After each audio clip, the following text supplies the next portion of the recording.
फातिमा और तैमूर की गुफ्तगू।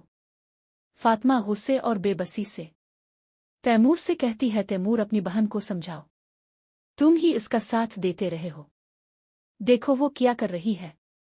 अगर उसके बस में होता तो वलीद इसे फिर से कबूल कर लेता और उससे शादी कर लेता। तैमूर गहरी सांस लेकर फातिमा से कहता है, ये सब पागलपन है और पागलों जैसी बातें हैं। वलीद कैसे दोबारा इसे अपना सकता है, ये नामुमकिन है।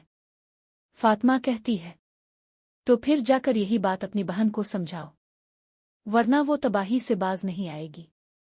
तैमूर दरवाज़ा खटखटाता है, शिवार दरवाज़ा खोलती है।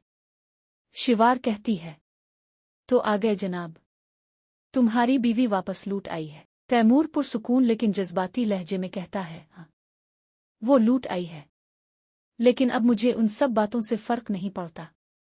सबसे ज्यादा फिक्र मुझे तुम्हारी है शिवार। शिवार कहती है, बस ये झूठी बातें और दिलासे देना बंद करो। मेरी फिक्र किसी ने कभी नहीं की, और अब कोई करे भी तो बेहतर है कि ना करे। तैमूर शिद्दत और दर्द भरे लहजे में कहता है, पागल हो गई हो क्या? अगर हम तुम्हारी फिक्र नहीं करेंगे तो कौन करेगा? क्या तुम्हें याद नहीं बाबा तुम्हें कितना चाहते थे?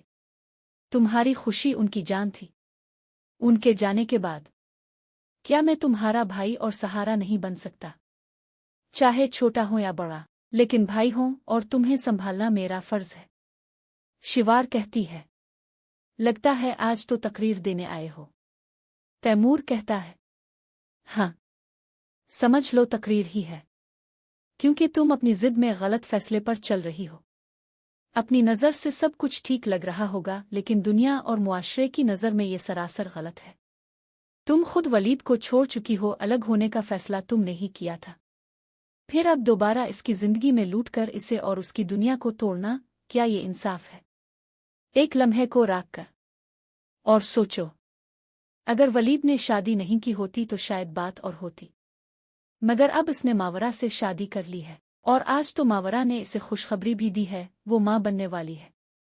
शिवार के चेहरे पर सदमा और टूटे हुए एहसासात साफ दिखाई दे रहे होते हैं।